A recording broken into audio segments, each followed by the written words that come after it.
രാഷ്ട്രീയ നേതാക്കളെ ക്യാൻവാസ് ചെയ്ത് തന്റെ പരിപാടികളിൽ പങ്കെടുപ്പിച്ച് ജനങ്ങളുടെ വിശ്വാസം പിടിച്ചുപറ്റിയാണ് അനന്തുകൃഷ്ണന്റെ തട്ടിപ്പ്. ഇതിനായി LDF, UDF, BJP നേതാക്കൾക്കൊപ്പമുള്ള ഫോട്ടോകൾ സമൂഹമാധ്യമങ്ങളിൽ പ്രചരിപ്പിച്ചു. പകുതി വിലയ്ക്ക് ഇരുചക്രവാഹനങ്ങൾ, ലാപ്ടോപ്പുകൾ, ഗൃഹോപകരണങ്ങൾ എന്നിവയായിരുന്നു വാഗ്ദാനം. ബഹുരാഷ്ട്ര കമ്പനികളുടെ CSR ഫണ്ട് ഉപയോഗിച്ചാണ് പകുതി വിലയ്ക്ക് സാധനങ്ങൾ നൽകുന്നതെന്ന് ഇരകളെ വിശ്വസിപ്പിച്ചു. മൂവാറ്റുപുഴയിൽ രജിസ്റ്റർ ചെയ്ത പരാതിയിൽ അനന്തുകൃഷ്ണൻ അറസ്റ്റിലായതോടെയാണ് സംസ്ഥാന വ്യാപകമായി ഇയാൾക്കെതിരെ പരാതികൾ വന്നത്.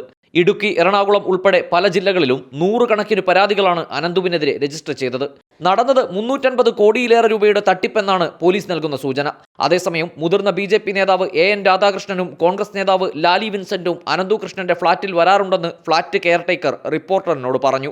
രാഷ്ട്രീയ നേതാക്കളെ നമ്മൾ കണ്ടേക്കുന്നത് ഒരു രാധാകൃഷ്ണൻ സാർ, BJPയുടെ ഒരു സാറിനെയാണ്. AN രാധാകൃഷ്ണൻ സാറിനെയാണ് ഞാൻ കണ്ടിട്ടുണ്ട്, ഇടയ്ക്ക് വന്ന് പോകുന്നതായിട്ട് കണ്ടിട്ടുണ്ട്.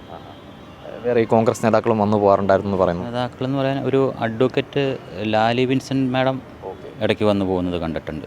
സമീപകാലത്ത് സംസ്ഥാനം കണ്ട ഏറ്റവും വലിയ തട്ടിപ്പിന്റെ വിവരങ്ങളാണ് പുറത്തുവരുന്നത്. കൂടുതൽ രാഷ്ട്രീയ നേതാക്കൾക്ക് തട്ടിപ്പിൽ പങ്കുണ്ടോയെന്നും പോലീസ് അന്വേഷിക്കും. റിപ്പോർട്ടർ, കൊച്ചി.